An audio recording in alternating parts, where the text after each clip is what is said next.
함께 보실 말씀 에베소서 6장 4절 우리 한 절이요. 우리 한 절만 한 목소리로 같이 합독하겠습니다. 함께 읽습니다. 시작. 또 아비들아 너희 자녀를 노엽게 하지 말고 오직 주의 교훈과 훈계로 양육하라. 아멘. 네, 인사합니다. 고진 예수님. 네, 예수님의 은혜와 평강이 넘치시기를 축원합니다. 아멘. 자, 오늘 함께 읽으신 에베소서 6장 4절 오늘 본문을 토대로 부모의 자녀 양육법이라는 제목으로 말씀 받겠습니다. 부모의 자녀 양육법. 우리 지난 시간에 부모를 공경하라, 부모 효도 방법 그랬죠. 이제 가족에 대한 말씀 에베소서 그러니까 교회론. 그래서 하나님 백성들은 이 땅에서 어떻게 살아가야 할 것인가, 가족을 굉장히 중요하게 다루고 있습니다. 가정에 대해서 중요하게 다루고 있다. 부모의 의무, 자녀의 의무, 부부의 의무 쭉 나오죠. 자, 오늘 부모의 자녀 양육법으로 같이 쭉 말씀을 같이 진행하도록 하겠습니다. 같이 한번 따라하겠습니다. 부모의 자녀 양육법. 네, 부모의 자녀 양육법. 어떻게 자녀를 양육할 것인가? 자, 오늘 본문은 부모에 대한 권면입니다. 부모에게 주시는 하나님 말씀입니다. 부모된 자. 그리고 이제 앞으로 부모될 자도 있고, 그죠? 그러니까요. 다 해당되는 얘기예요. 그러니까 부모로서 어떻게 자녀를 양육해야 될 것인가. 자, 이 이야기는 이제 자녀에게 상처를 주지 말고, 부모, 자녀를 사랑하라 이런 명령은 없어요. 이렇게 하는 게 자녀 사랑하는 거예요. 자녀에게 상처를 주지 말고, 그리고 말씀으로 교육하고 훈계하는 것, 이게 자녀를 사랑하는 것입니다. 이게 이렇게 하는 거, 이렇게. 그래서 쉐마 교육, 말씀 교육을 강조하고 있습니다. 자, 그렇게 해서 자녀를 잘 양육해서 구원받게 하는 것, 천국으로 인도하는 것이 부모의 가장 중요한 사명이다라고 하는 것입니다. 믿습니까? 가장 중요한 거예요. 자녀. 어린아이가 태어나서 아무것도 모르는 거예요. 그래서 그 아이에게 생각을 집어넣고 말씀을 집어넣어서 믿음을 심는 것이 부모의 가장 강력한 책임이자 의무다라고 하는 것을 본문에서 이야기하고 있다는 것입니다. 자, 구체적으로 살펴보도록 하겠습니다. 자, 부모의 자녀 양육법. 자, 첫 번째, 노엽게 하지 말라. 이렇게 표현한다면 노엽게 하지 말라. 우리 다시 한번 4절 초반부를 다시 한번 읽겠습니다. 4절 초반부 시작. 또 아비들아 너희 자녀를 노엽게 하지 말고. 아멘. 자, 자녀들을 노엽게 하지 말라. 노엽게 하지 말라. 이 말이 무슨 말이냐? 그러니까 이제 자녀들에게 분노를 줄 수가 있습니다. 그러니까 이제 마음에 상처를 주지 말라, 이렇게 제가 이제 해석을 하는데요. 자, 여러분들 부모된 자로서 자녀에게 사랑을 다듬고 분노를 심지 않고 상처를 주지 않도록 노력하는 우리 성도님 되시기를 주 여러분으로 축원합니다. 자녀를 노엽게 하지 말라. 자, 이게 무슨 말이냐? 자, 노엽게 하다라고 하는 것이, 그러니까 아이가 태어났을 때, 어린아이가 뱃속에서부터 마찬가지입니다. 그러니까 가르쳐 주진 않았지만은 이걸 기본적으로 갖고 나와요. 그러니까 이제 어떤 기대감, 부모된 자로서 부모님한테 사랑을 받을 것을 기대를 한다는 거예요. 사랑은 기본이죠. 부모님이 나를 사랑해주고 나를 지켜주고 보호해주는 게 당연한 것, 이런 것들을 갖고 나온단 말이에요. 그런데 이것이 충족되지 않을 때 이제 폭발하는 거예요. 분노가 생깁니다. 상처받습니다. 그 욕구불만 생기고 아이에게 이렇게 사랑으로, 온전한 사랑으로, 그러지 않는 부모가 어딨냐라고 할 수 있지만은 안 그러는 경우가 많습니다. 제가 자세히 말씀을 드릴 거예요. 그러니까 당연히 자기 새끼가 이쁘고 그래 모든 걸 다 사랑하고 다 받아줄 것 같은데 안 그러는 경우가 있어요. 이게 왜곡되는 거예요. 이 죄 때문에 그렇습니다. 이것도 죄 때문에 왜곡되고, 그래서 자녀를 오롯이 사랑하지 못하는 그런 이상한 경우들이 생겨요. 그래서 지금 하나님께서 이렇게 말씀하시는 거예요. 자, 노엽게 하지 말라라고 말씀하시는 거예요. 상처 주지 말라 이렇게 말씀하시는 거예요. 자, 그러니까 어렸을 때 아기가 태어나면은 그런 거죠. 자, 먹이고 입히고 씻기고 이거 다 아무것도 못하니까 오롯이 주된 양육자 부모님이 될 수도 있고, 때에 따라서는 조부모님이 될 수도 있어요. 그죠? 그러니까 이제 할머니, 할아버지가 키울 수도 있고 이런 거예요. 상황에 따라서. 어쨌든 주된 양육자가 아이를 어떻게 돌보냐에 따라서 아이의 성격과 기질이 정해져 버려요. 이게 참 놀라운 얘기예요, 이것도요. 그러니까 엄마 뱃속에서부터 태아교육을 어떻게 할 것인가 가장 중요하고, 제가 여러 번 말씀을 드렸던 것 같아요. 다시 한번 또 확인합니다. 아이가 태어나서 3세까지 엄마가 아빠가 어떻게 돌보냐에 따라서 아기가 달라져요. 사람의 성격이 다 다르잖아요. 기질이 다르고 여기서 형성되는 것입니다. 여기서 참 이게 신비로운 거 이것도. 자, 그래서 이렇게 3세 때까지 정해진 이 기질과 성격은 죽을 때까지 바뀌지 않습니다. 고정돼요. 그러니까 위아래는 변해요. 그러니까 성격과 기질이 건강해지거나 아니면은 건강해지지 않거나. 건강해지면은 그 성격과 기질이 아주 순화되어 가면서 그 성격이 잘 발현되고 좋은 쪽으로. 그렇지 못할 때에는 영적으로 좀 건강하지 못하거나 죄가 들어오거나 상황이 열악해지거나 힘들어지나 그럼 이게 쫙 떨어져요. 위아래는 왔다 갔다 한단 말이에요. 근데 옆으로는 안 움직이는 거예요. 다른 성격으로 변하는 건 안 되는 거예요. 그러니까 0세부터 3세까지 해서 딱 정해져 버리는 것입니다. 그냥 부모님과의 관계를 통해서 형성되는 거예요. 부모님과 관계를 통해서. 자, 여러분들 자녀는 하나님께서 주신 선물이다. 이렇게 표현하죠. 그리고 이제 자녀는 하나님께서 맡기신 거예요. 우리 것이 아니에요. 우리 소유가 아닙니다. 그래서 내 마음대로 하는 게 아니에요. 자녀는. 이건 그러니까 하나님의 진리의 말씀으로 이렇게 딱 선을 정하는 거예요. 이것을 모르면 방황해요. 이상한 식으로 또 자녀를 양육하고 교육하기 달라져 버려요. 그러면 또 이상한 사람이 나오는 거예요. 오직 진리의 말씀으로만 자녀를 양육해야 될 줄로 믿습니다. 오늘 본문 말씀이 간단하게 한 절로 나와 있지만 그 정의를 내리는 거예요. 자녀를 양육할 때 어떻게 해야 될 것인가에 대한 정의예요. 정의. 이게 진리예요. 진리. 자, 여호수아서 24장 3절에 보면은, 자, 너희 조상 아브라함을 강 저쪽에서 이끌어내어 가나안 온 땅에 두루 행하게 하고 그의 씨를 번성하게 하려고 그에게 이삭을 주었으며. 아브라함에게 이삭을 주신 목적은 그렇게 해서 그 가나안 땅에서 번성케 하시기 위해서 이삭을 주셨다. 이 주셨다라고 하는 말이 그러니까 하나님의 목적에 의해서 하나님의 뜻에 의해서 맡기신 거예요. 그러면 아브라함과 사라는 그렇게 이삭을 낳고 자기 것이 아니에요. 마음대로 하면 안 돼요. 말씀으로 하나님의 사랑으로 잘 양육해야 될 줄로 믿습니다. 아브라함은 그렇게 했고 이삭은 잘 자랐어요. 아주 무난하고 순응적인 성격으로 하나님 말씀에 순종하고 하나님을 잘 섬기는 이삭으로 성장을 할 수 있었다. 자, 잠언서 17장 6절에 보니까 이래 나와요. 손자는 노인의 면류관이다. 그래서 우리가 이제 자녀를 낳고 그리고 손주를 보잖아요. 다 할아버지 할머니가 돼서 그렇게 모르겠어요. 이제 저도 손주를 안 낳아봐서.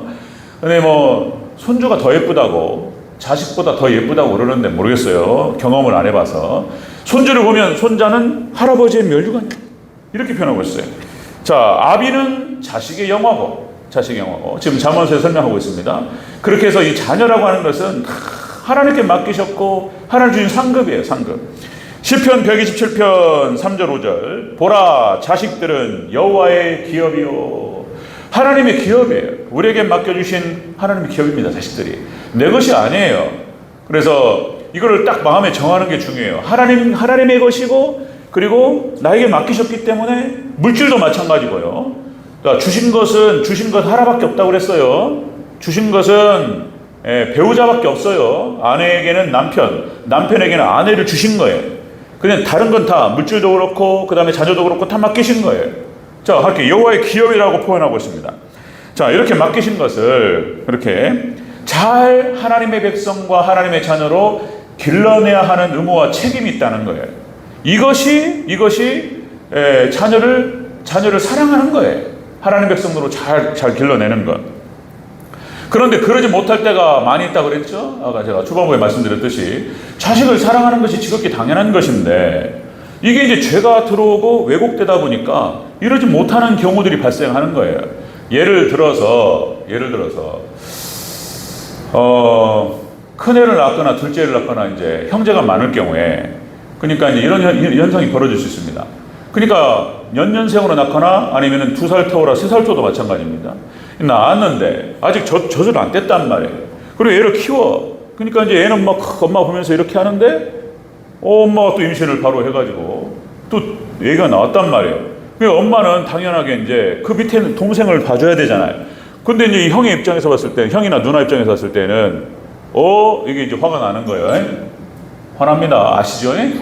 예, 그 스트레스가 저도 이제 들은 얘기인데 그 스트레스가 그러니까 이제 동생한테 엄마를 뺏긴 거예요.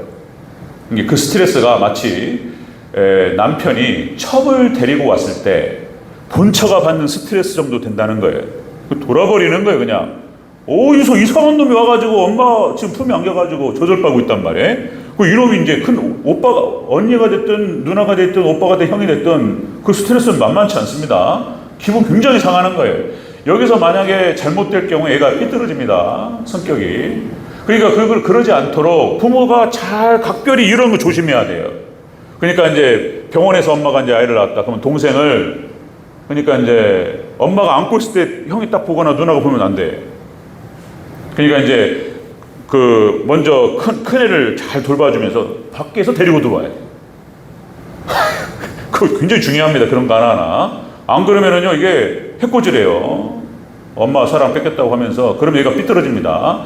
자, 만약에 이런 어떤 그 미묘한 과정에서 잘못할 경우에, 이게 이제 엄마가 막 큰애를 안고 둘째나 셋째한테 왜 가만히, 그러니까 이제 둘째나 셋째를 안고 큰애한테 막 뭐라고 하면은 돌아요.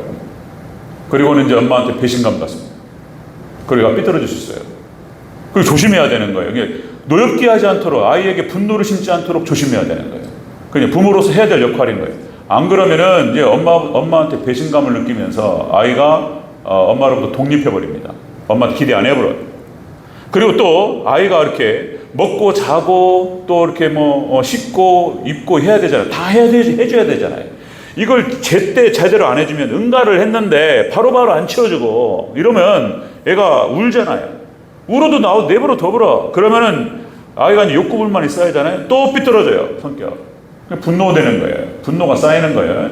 그리고는 이것이 성격으로 고착화됐을 경우에 아주 복잡한 일이 벌어집니다. 이랬을 경우에 대체적으로 폭력적인 아이가 될 가능성이 큽니다.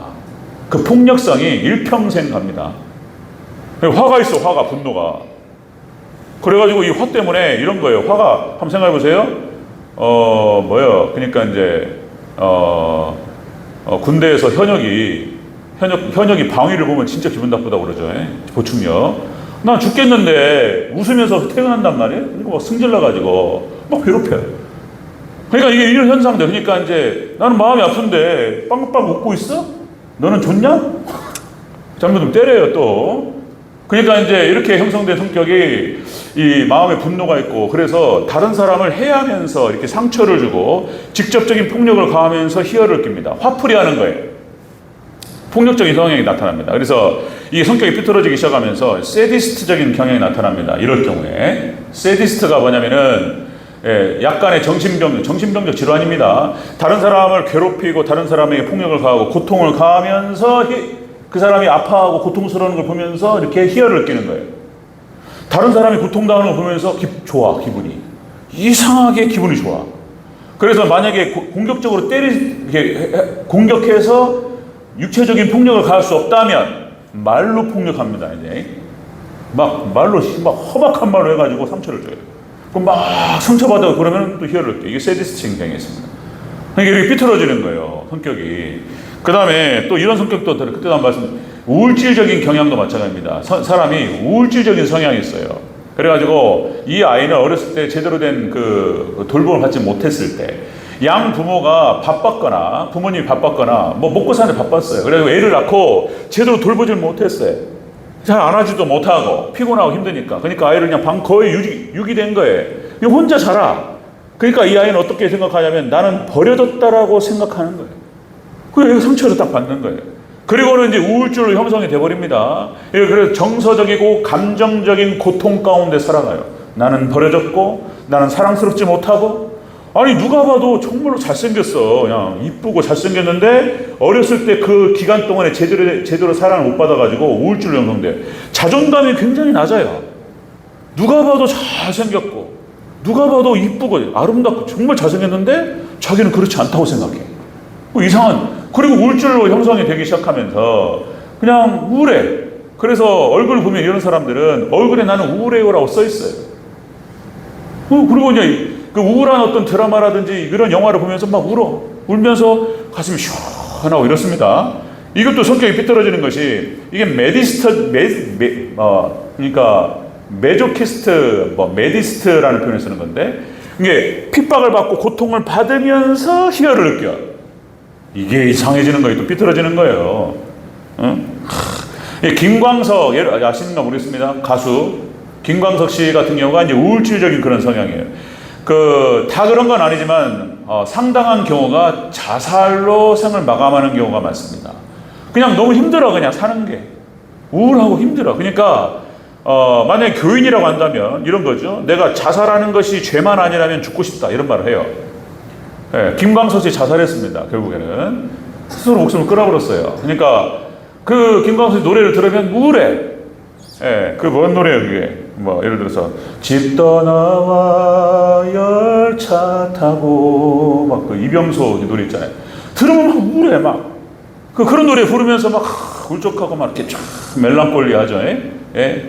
영어로 이제 우울하다는 뜻이에요 이게.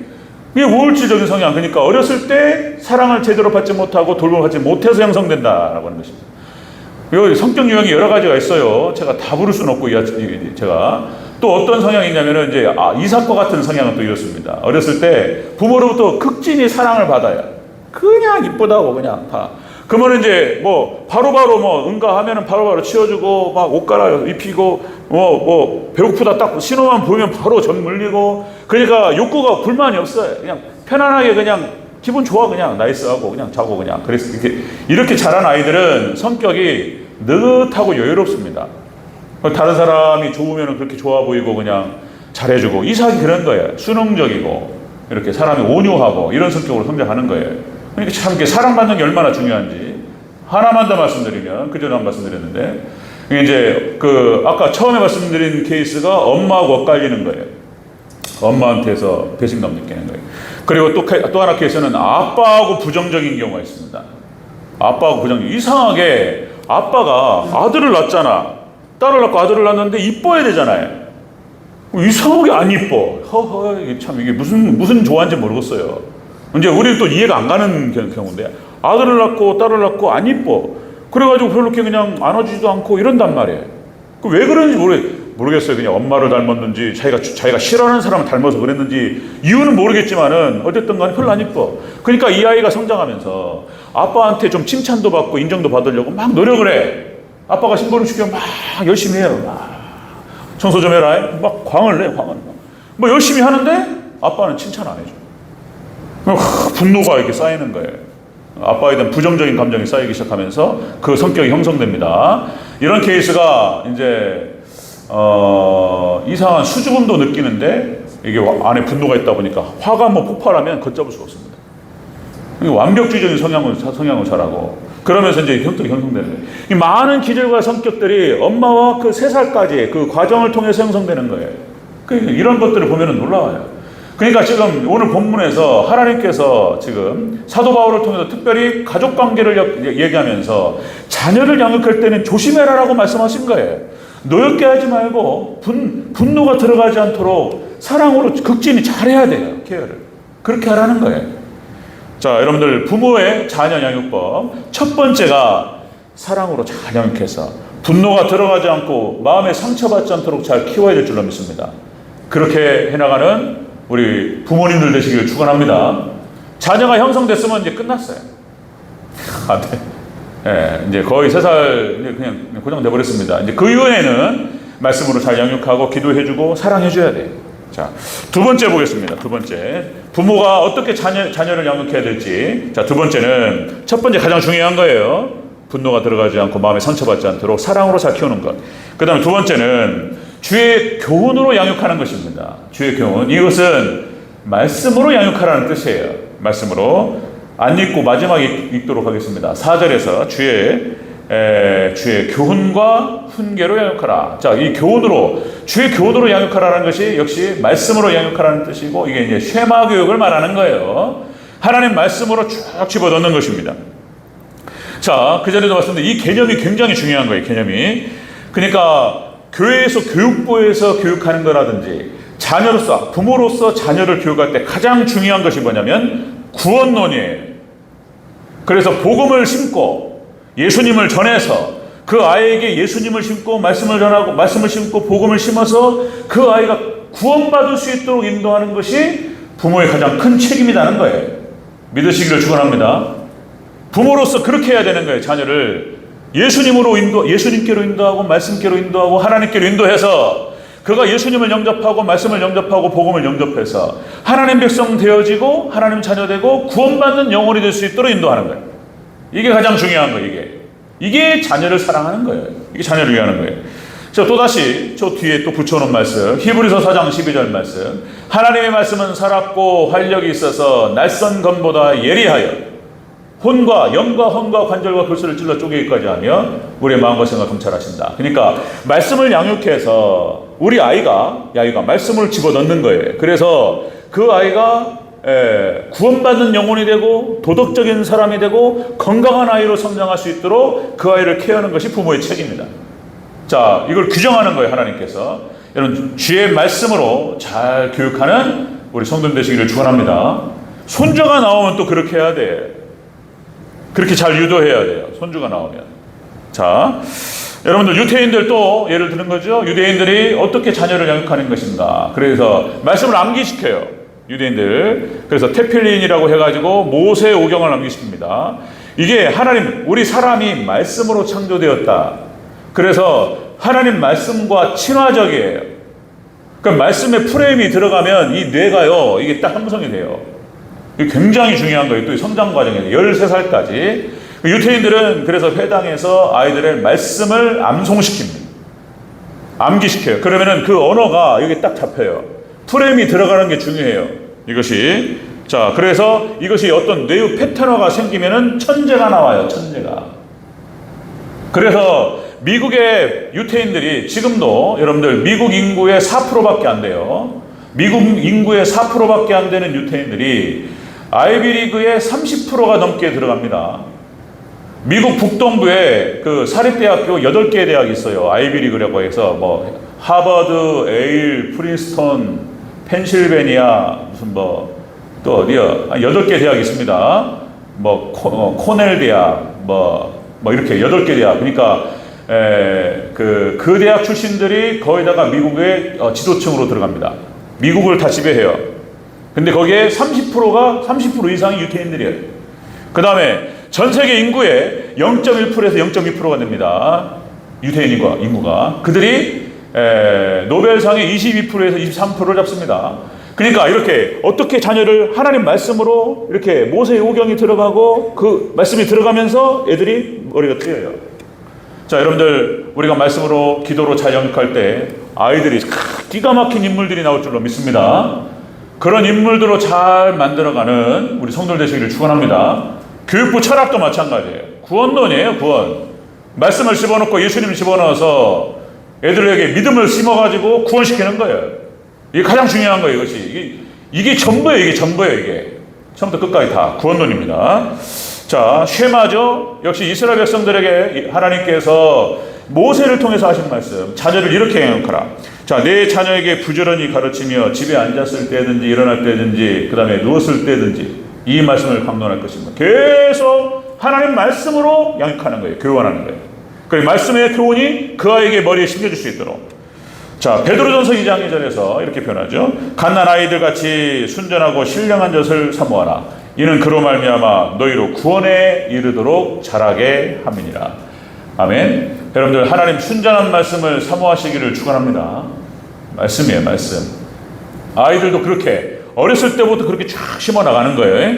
자, 그 다음에 여러분들 또 한 사람만 생각하면 역시 이제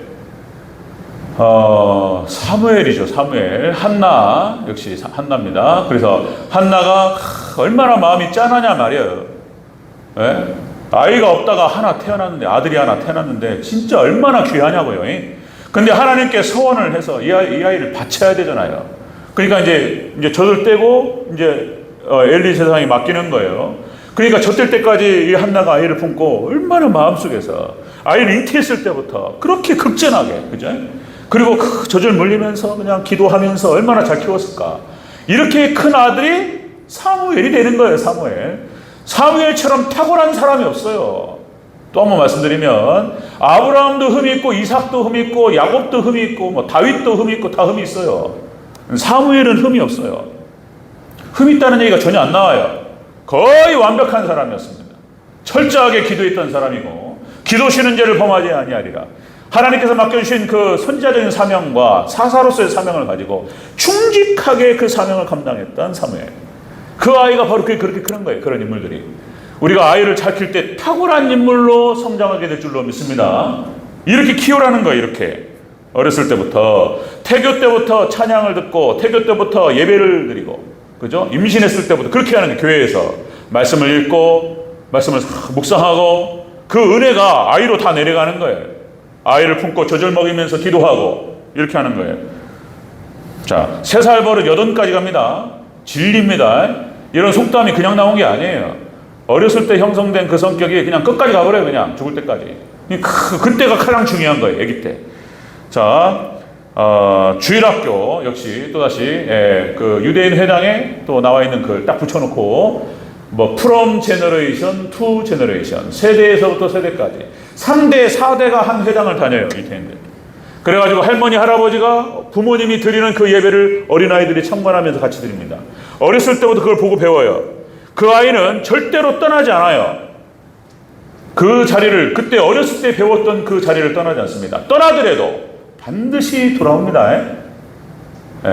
이렇게 키워야 된다라고 하는 것입니다.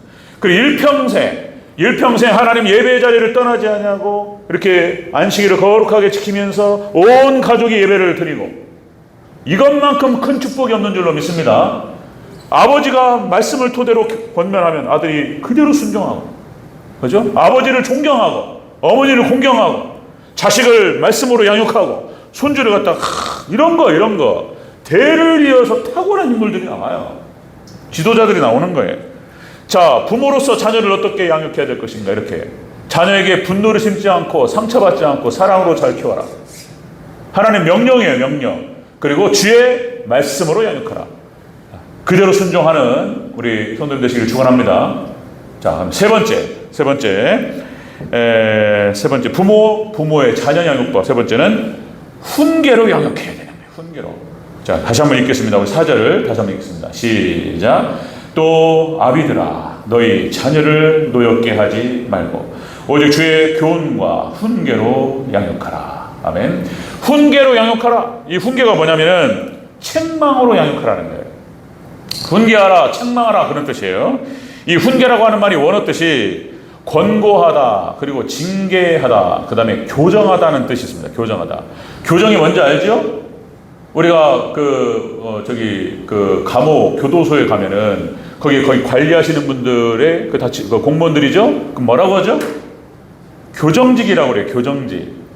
그러니까 죄수들을 이렇게 관리하는 사람들, 교정직 공무원들이 있습니다. 교정이다, 교정. 그러니까 잘못된 것들을 바꿔나가는 거예요. 아이를 교정해야 되는 거예요. 이게 굉장히 중요한 사상인 거예요. 지금 이것들이 무너져서 하나님의 기본적인 말씀 다 그냥 제가 이렇게 툭 얘기하면은 다 그렇게 알아들을 수 있는 이 말이 부정되는 거예요. 이게 부정되면서부터 무너지기 시작하는 거예요. 지금 교육이 무너졌어요. 교육이 무너졌습니다. 학교 가면요 엉망진창입니다. 애들이 선생님한테 막 되돌아버려요. 그냥 선생님 존경하지 않습니다. 이렇게 됐어요. 조성원한테도 얘기 들어요. 가끔 제가 수학 시간에, 영어 시간에 다 잡으러요. 그냥 모르겠어요. 여기 동대전고 수준이 얼마나 되는지 모르겠는데 애들이 자요. 애들이 성훈아? 23명? 반 아이가 23명인데 반 아이들이 23명인데 20명이 잔대. 그러면 애들 다 잡으래요. 그냥 아니 자는 게 이렇게 조는 게 아니고 엎드려 잡으래 이렇게. 그러면요 선생님이 가만 놔둔대. 그거 안 건드려요. 그냥 놔두세요. 그냥 선생님 놔두세요. 그냥 자기 놔두세요. 저녁에 그냥 뭘 하는지 모르겠는데 와가지고 자. 예. 그거 냅둬야 돼. 그거 건드렸다면 큰일 납니다. 지금 교육 엉망진창됐습니다. 왜냐면은 체벌을 못하게, 체벌을. 그러니까 이것이 지금 마지막 종말 시대다 보니까 일단 말씀이 타락합니다. 말씀이 타락하고 그 다음에 오염되는 거예요. 말씀이 오염되고 교회가 오염되고 타락하고. 이러다 보니까 교회 바깥으로 해가 모든 게 다 오염되고 타락해버리는 거예요. 지금은 양심을 찾을 수가 없어요. 마지막 종말 때다 보니까 그런 거예요. 외식하잖아요. 다 음식이 다 오염돼요. 다 맛소금 같은 거 오염된 소금을 집어넣습니다. 그러니까 그리고 믿을 수가 없어요. 지금은 의사 선생님 진단 안 믿어져. 이게 거의 모든 경우가 다 이게 과잉주의예요. 그러니까 그대로 보디고대로 믿을 수가 없어요. 그러니까 세 군데는 가봐야 돼. 똑같은 병원도 세 군데 가봐야 돼요. 암입니다. 그러면 또 쳐다보고 이상한 게 있습니다. 그러면 그러냐고 나와가지고 딴 데 가봐야 돼. 열어보고 다행이라고. 암이 아니고 종양이었다고. 그리고 병원비 1,000만 원. 이래버려요 그냥. 그냥 병원 운영해야 되잖아요. 병원 운영해야 되고, 그 다음에 임대료 내야 되고, 그 직원들 월급 줘야 되고, 의사 월급도 자기도 이제 먹고 살아야 되니까, 이게 돈이요, 돈 다 돈이요. 자본주의 사회에서. 그러니까 딱, 그 환자가 딱 들어오는 순간 이건 돈이요, 돈. 그러니까 가장 세게 때리는 거예요. 원리가 그렇게 돼 있어요, 지금 마지막 때. 가장 세게 때립니다. 그러니까, 어디 속이 이상해? 사진 무조건 찍어요. 엑스레이. 다 찍어요, 다. 쫙 다 찍어야 돼요, 그냥 다. 이거 그래가지고 병원 가면요, 없던 병이 나와버려, 그냥. 없던 병이 나와. 안 아픈데 병원 가는 순간 병이 생겨버린다니까? 병을 만들어요, 이제. 병원도 어렵습니다. 믿을 게 아무것도 없어요, 지금 다. 그러니까 지금 그러니까 교회가 타락하고, 이게 말씀이 오염되는 상황인데, 다 타락해버려요. 뭔 얘기 하다가 지금. 그러니까 지금 이게 책망이 사라져버렸어요, 지금. 체벌을 못하고, 교육이 무너져 버렸어요. 군대 이제 성민이 군대 가는데 걱정해요. 군대에서도 이게 완전 당나라 군대 돼버렸어요. 근데 이게 지금 엉망진창이에요, 군대도. 후임들, 병사들 예전에는 구타도 있었고, 얼차례 이런 게 있었는데, 이런 거 적당히 넘어가기도 하고, 잡아야 되잖아요. 안 잡으면 사고 나요. 사격장 가가지고 군기교육 제대로 하고 이렇게 정신 바짝 안 차리면 사고 납니다. 그러니까 그렇게 유격을 들어가거나 어떤 험한 어떤 훈련에 들어갈 때 강력하게 훈련을 시켜야 돼요. 그걸 못해. 애들이 소원술이 써버려 그냥. 죽겠다고 김하사님 때문에 죽겠다고 연대장님한테 써버려 그냥. 지금은요. 상자에다 집어넣지 않고 이쯤은 핸드폰으로 직접 간대 또. 지 숙소에 앉아가지고 여기 침대에 누워가지고 써버려 그냥. 그래가지고 졸아도 있잖아요. 뭐라고 못 온대요. 보초를 가가지고 졸잖아요. 그러면 이제 이 자식이 지금 예전 존다는 게 있을 수 있습니까? 근데 지금은요 깨워야 돼. 그리고 뭐라고 하도 못해. 만약에 뭐라고 기분 나쁘겠다. 그럼 얘가 지금 나중에 뭘 걸고 또 소원술 쓸 수 있어요. 이거 지금 엉망진창이 됐습니다. 이게 모든 게 뭐냐면은 지금 훈계가 안 되는 거예요. 이게 체벌이 안 됩니다. 그래서 이런 일이 벌어졌다. 자, 다시 말씀드리면 훈계로 양육하라 이 말이 그런 뜻이에요. 교정하라, 징계하라 그런 뜻입니다. 자, 그러니까 쉐마 교육을 시킬 때 말씀으로 부모님이 아버지가 말씀으로 이건 이거다, 저건 저거다 이렇게 하는데요. 이게 기본적으로 사람이 성악설이에요. 죄인으로 태어나는 거예요. 원죄를 가지고. 그래서 말씀으로 양육하면 거부하게 돼 있습니다. 말 안 들어요. 이렇게 하면 안 돼. 근데 아기가 있잖아요. 퍼버려요 그냥. 엄마가 밥 먹잖아요. 그럼 채워버려요 그냥. 우리 집사람한테 많이 들어요. 선생님이 밥을 먹잖아요. 그럼 얘가 계속 노리고 있다가 채워. 엎어버려요 그냥. 그러면 안 돼. 근데 못 때려요. 그죠? 그거 딱 해가지고 손등 같은 이게 볼펜 찌르면 아프겠죠. 큰일 납니다. CCTV 찍히면 잡혀가요. 체벌을 못하게 하고 그러다 보니까 애들이 교정이 안 됩니다. 그러면 애들이 그러면 선생님 존경하고 좋아하느냐? 안 그렇습니다. 교정이 안 되면서 애들하고 교사와 관계도 엉망진창이 돼요. 그게 모든 게 다 엉클어져 버렸어요, 지금. 그러니까 지금 이상한 사람만 나오는 거예요, 지금. 다. 지금 자녀 교육이 안 되고, 학교 교육이 안 되고, 교육이 다 무너졌어요. 자, 여러분들, 성경에서 말하는 이 교육이라고 하는 것은 자녀를 양육할 때 여러분들 체벌을 말씀하시는 거예요. 때려야 돼. 자, 여러분들, 잠언서 12장 1절 이렇게 표현합니다. 훈계를 좋아하는 자는 자식을 좋아하거니와 징계를 싫어하는 자는 짐승과 같으니라. 잠언서 13장 24절 매를 아끼는 자는 그의 자식을 미워함이라. 자식을 사랑하는 자는 근실히 징계하느니라. 잠언서 23장 14절 네가 그를 채찍으로 때리면 그의 영혼을 수월에서 구원하리라.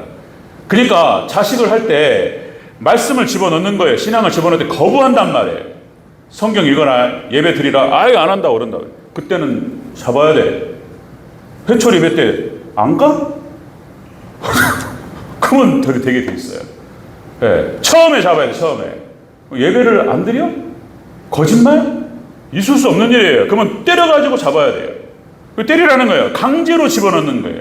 그러니까 이것이 교육이 잘못돼서 이렇게 돼버렸어요. 그러니까 무슨 또다시요. 지금 교육학의 권위자들이 다 성경과 거꾸로 얘기한단 말이에요, 지금. 몬테소리가 어떻고, 존 뒤가 어떻는데, 그래서 무슨 사람이라고 하는 존재는 그냥 존중해주고 사랑해주면 착하게 돼 있다. 안 그래요. 안 그렇습니다. 말씀 집어넣어야 돼요. 거부하면 때려야 돼요. 때려서 강제로 집어넣어요. 주입하는 거예요.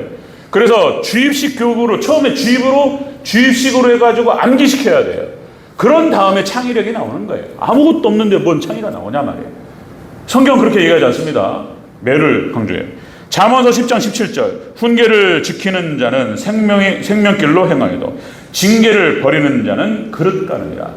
그래서 아비된 자는, 그래서 쉐마 교육을 지킬 때 이게 굉장히 중요한 거예요. 강제로 집어넣고 많이 계속 두드러 패고 이게 아니에요. 옛날에 어떤 영화에 보니까 그 학교 선생님 때릴 때 그거면 안 되고, 네 아버지 뭐 하시노? 그래서 그러면 안 되고 근실하게 딱 잘못한 거 잡아가지고 맞자. 이렇게 딱 하면은 딱 동의하고 또 맞고 딱 고치고 이렇게 하면 되는 거예요. 자, 이것이 여러분들 예수님께서 예수님의 삼중직을 얘기할 때 예수님께서는 왕이시고 그리고 제사장이시고 선지자이십니다. 예수님께서. 그래서 예수님께 선지자적인 사명이 뭐냐면은 죄를 지적하는 거예요. 죄를 책망하고 때리는 거예요. 그렇게 안 하면 안 고쳐지는 거예요. 그래서 선지자들이, 하나님께서 보내셨던 선지자들이 하나님의 택하신 백성들을 그렇게 인도하는 거예요. 책망을 통해서 인도합니다. 이게 선지자적인 사명이에요. 죄를 지적하는 거예요. 이게 나단 선지자가 다윗에게 죄를 지적하는 거예요. 엘리야가 아합에게 죄를 지적하는 거예요. 이렇게 이사야가 히스기야에게 죄를 지적해요. 회개하지 않으면, 세례 요한은 세게 얘기합니다. 또 세례 요한 화 있을진저 도끼가 해가지고 찍어버린다 이렇게 무섭게 얘기해. 회개하라고. 예수님도 그렇게 말씀하십니다. 그리고 이사야, 에레미야, 에스겔 모든 선지자가 그렇게 했어요. 하나님 말씀을 받아서 강하게 책망하고 야단치고 고치는 거예요.